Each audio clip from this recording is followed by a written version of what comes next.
Alrighty guys, welcome back to another vid. I got a bunch of different books from different places for different price points. So I'm not sure exactly what I'm going to call this vid. But before we get to that, let's get to our two from the tomb. So this week's two from the tomb, as I was organizing my collection, I was just thumbing through some stuff and was like, I came across this issue. Silver Surfer, issue number 45. Up to this point, I'd never read anything with Silver Surfer in it. And I bought this off the rack. Bought it at an actual newsstand also. But up to this point, I had never read anything with Silver Surfer, let alone Thanos in there. So this is my introduction to both those characters. Mephisto, I knew from the original Ghost Rider. There was like a mini series that was released in the 90s, reprinting the old Johnny Blaze stories from the 70s. It was riding on the coattails of the 1990s Ghost Rider, the popularity of it. But usually before I do these two from the tombs, I take the book up, open the book up, read it, and then have something to say about it. But this time I didn't open it up. I wanted to look at it fresh here with you guys. Because I haven't probably read this book since when it came out. Let's see here. It came out in 91, so this is probably the first time I've opened it in almost 30 years. I figure I'll flip through it real quick. Of course, we got Ron Lim on pencils, Jim Starlin writing it. But I just remember just reading through this, and I would end up collecting probably about the next 12 or 13 issues of Silver Surfer. I put it on the old pull list for a year.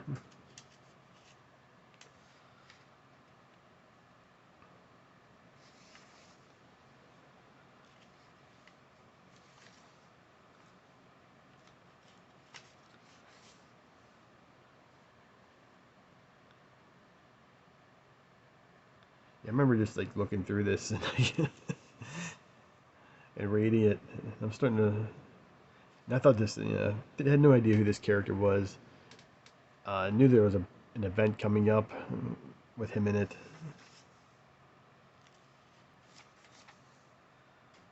But yeah, of course I bought it for Mephisto too. That's the main reason why I bought this book.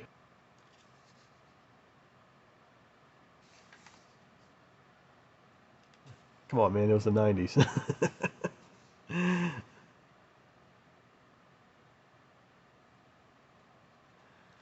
Yeah, anything that had to do with Ghost Rider or anything like that I was all about. So I'd come across the characters that, had shown up in this book, like um, Nightmare and stuff from, I guess he's from one of the Doctor Strange villains. He was in an issue of Ghost Rider, so I started doing a little more investigating. Of course, you got the signature Ron Lim backgrounds going on there, or lack thereof. But then you got the old, the old backspace there, space background. So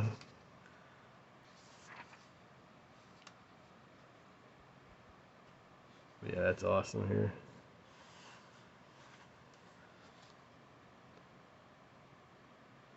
As Mephisto steals the the glove. The next page, I remember exactly what happens here. Yep.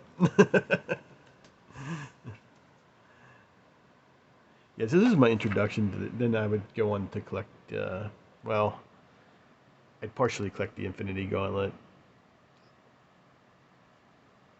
Then I would move on to the stuff that happened. Then I think I jumped off on issue 58 or 59. That's where my collection stops in that I was organizing.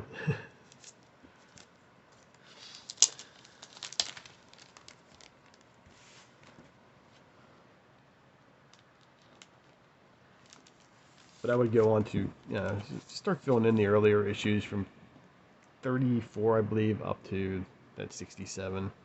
Still missing a few of those issues. I'm still missing the first appearance of the glove.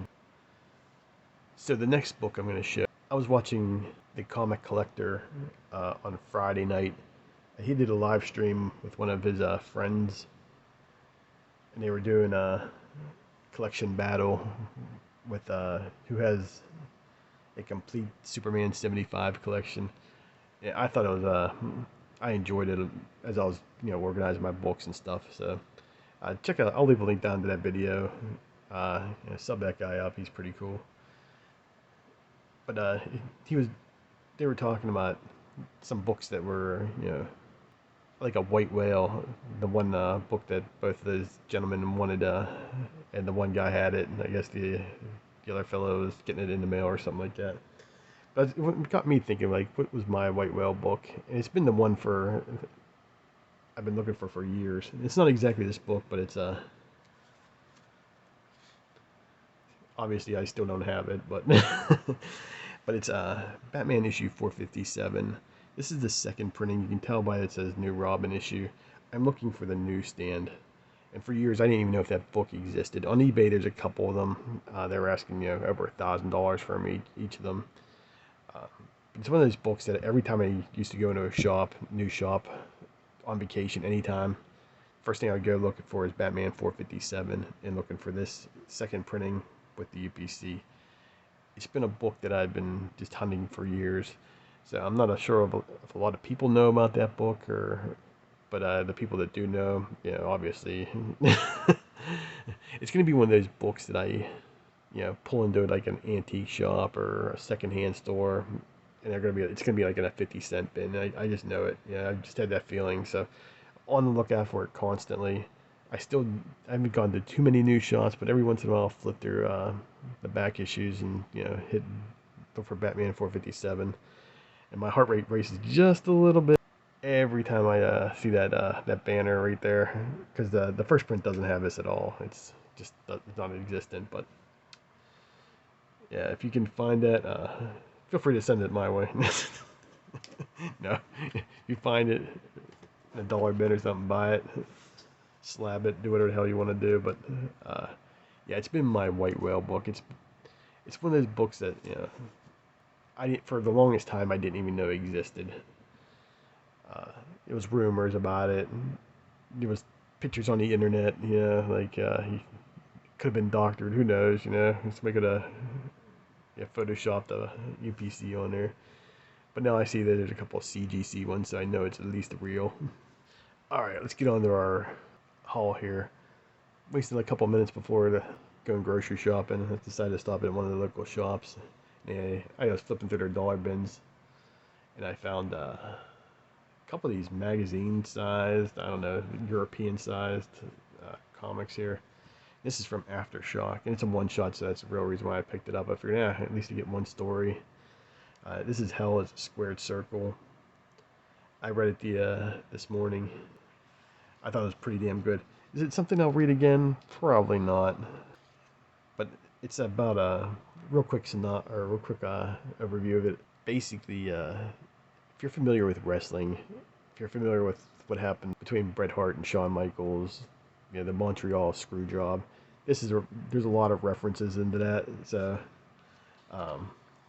the main character in here gets basically told he's getting put over. For those that don't follow wrestling, put over means being sort of a main eventer almost. But then of course the promoter screws him. The guy he's wrestling screws him over. This is him. The Cosmic Cassidy is the Shawn Michaels in this story. Where Ted, what's his last name here?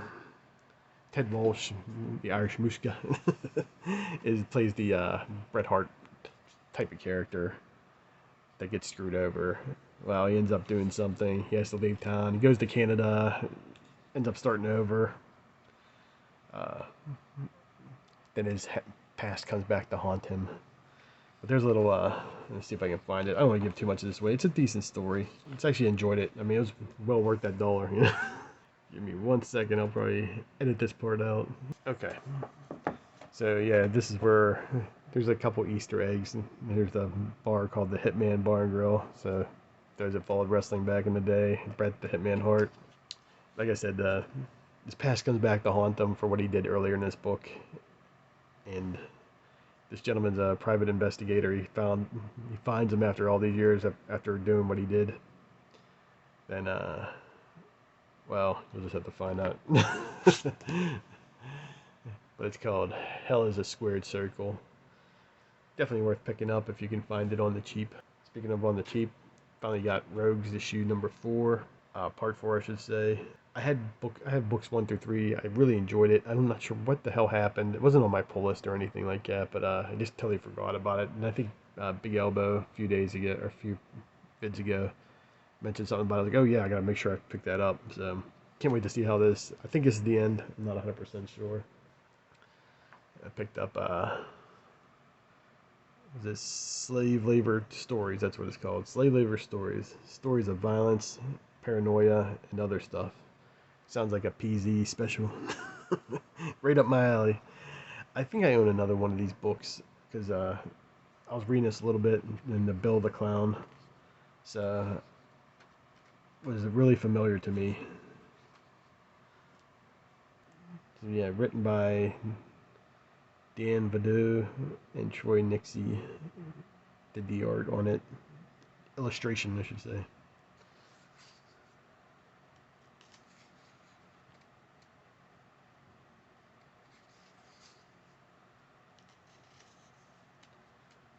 I'm not sure exactly when this came out.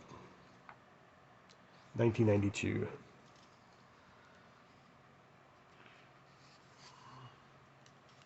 Yeah, but there's different retro. Better keep moving. It's what you expect of a slave labor uh, kind of book. The other one I picked up from this dollar book event I went on was Captain Dinosaur.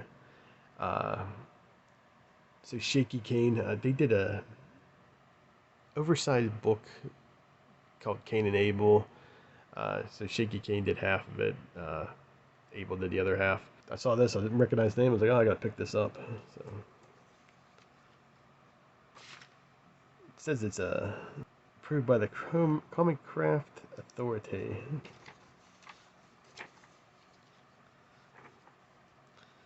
But I like that, of course, because got some of my favorite things in there.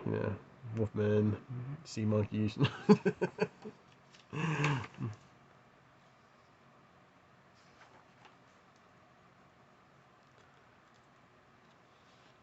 Cosplaying women with guns. What else could you ask for in a book?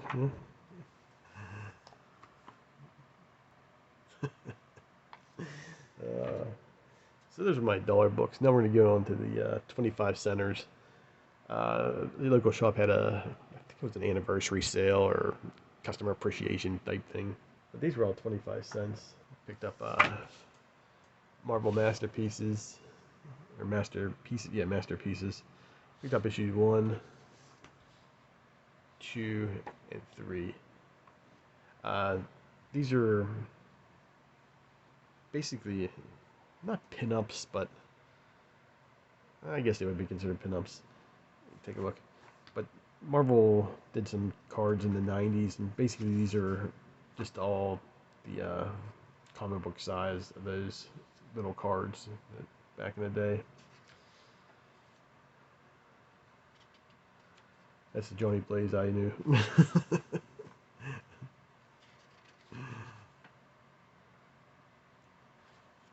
But yeah, Joe Jusko was supposed to come to Econ earlier.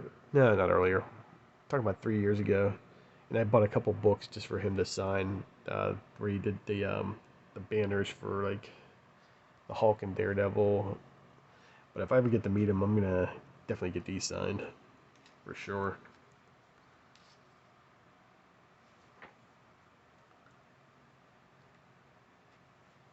Yeah, but for 25 cents, man, I wasn't gonna pass these up. I think there's one more issue, but I'm not sure if I'm gonna go out of my way looking for it. If I remember right, it has Wolverine on the cover. I'm not 100% sure. These are out of order too. Sorry about that. 1, 2, and 3. There you go. But yeah, definitely. If I had to get one signed, it'd be probably the Ghost Rider. But yeah, I'd like to get the Hulk one. Spider-Man one, not my favorite, but definitely pretty cool. The 25-cent sale, speaking of Wolverine,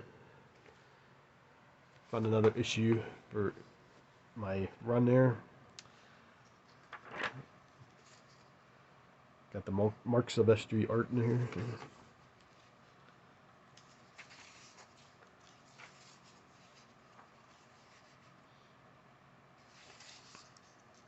I really didn't like that cartoon.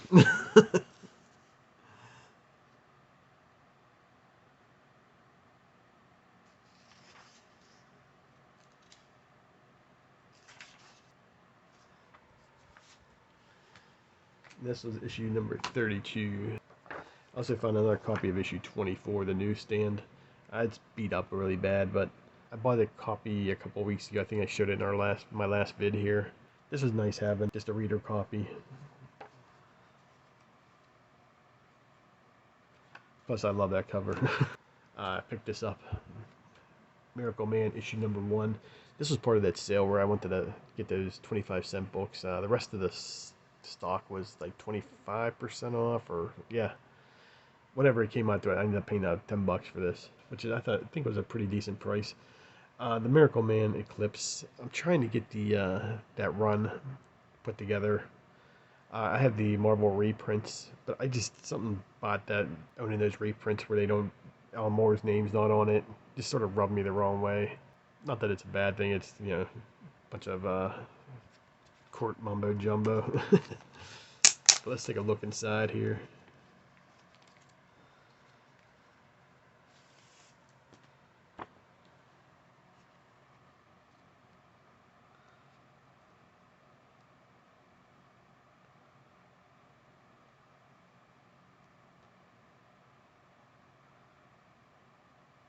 Yeah, for years I've been trying to like piece this together. I got issues 1 through 4 of the Eclipse.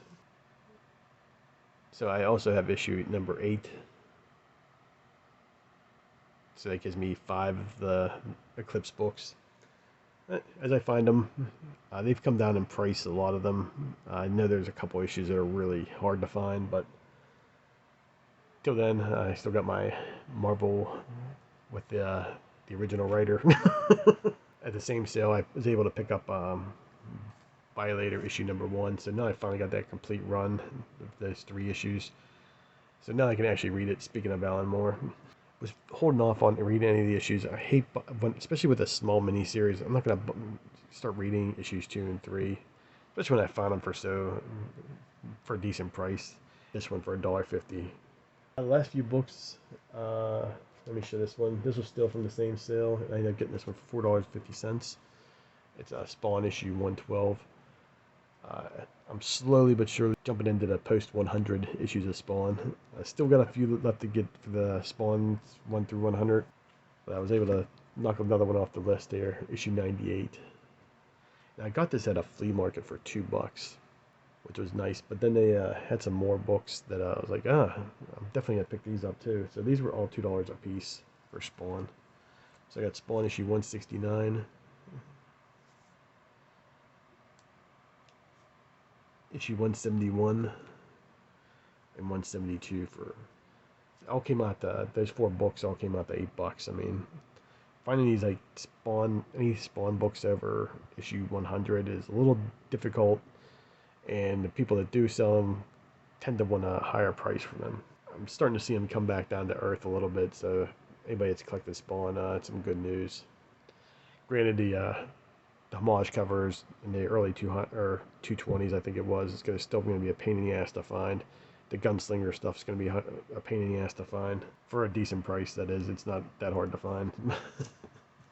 But you know about me about this channel, don't like spending money. All right, last up, what you reading, PZ?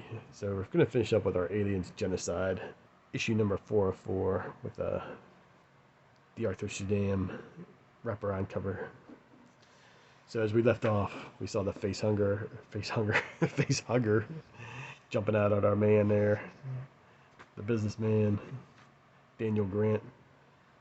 And if you read the comments last week, our buddy SG gave you a heads up what was going to happen. Good old Daniel Grant makes it through.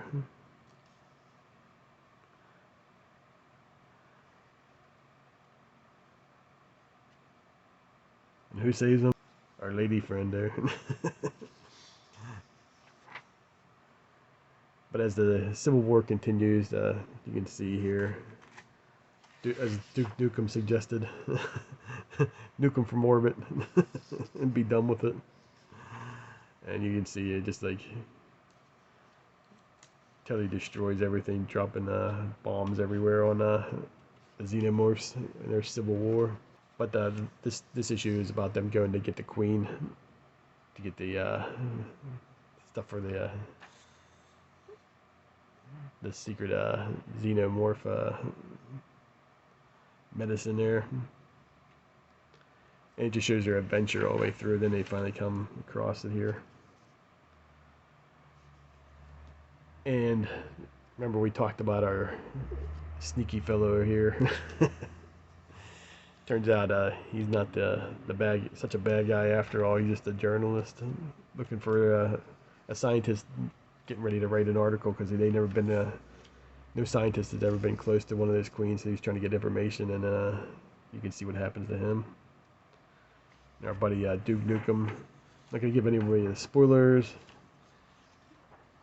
He ends up not being what we think he is or who he is. And as expected, very few people make it out alive. Daniel Grant, the Major, basically the only survivors of this endeavor. Then we get, of course, one last alien on the wing here. And what's he do? He throws a saxophone right at him. Then it ends the end scene with Xenomorph looking at the saxophone. I enjoyed this little mini series. The good thing about it, the first issue was great. I really enjoyed that. The second issue was basically went on for I think a little too long. Just them traveling through space, but it built good character. Issue 3, but I thought was great. And issue 4, I felt was pretty much rushed. They had to get everything. Like, oh yeah, this is only a 4-issue miniseries. We got to get the work here. Tie up all these loose ends. Overall, I definitely give this a straight 3 out of 5. That's pretty high. I mean, I just enjoyed it. Had a good time reading it. Hope you guys enjoyed me flipping through it and yakking about it for these last couple issues. I'm gonna find another couple issues I want to do. What you reading, PZ? But next week will be last week's books or last month's books at this point. This week, and also heads up if you like erotic comics. Next week it's probably gonna be my last comic book haul for a while. Still have videos out, different different things I want to do with some comics, but comic book haul stuff, 2 for the Tomb, will take a little break for a month or so. But yeah, if you like erotic comics, check out the season finale of Comic Book Haul on the PZ channel. Definitely check out next week's video. Check out the links down below. Check out the link down below. Check out my Instagram. Check out the Comic Collector. Check out that video. I'm gonna post a link to that too. So, all right, guys, thanks for watching. We'll talk to you next time.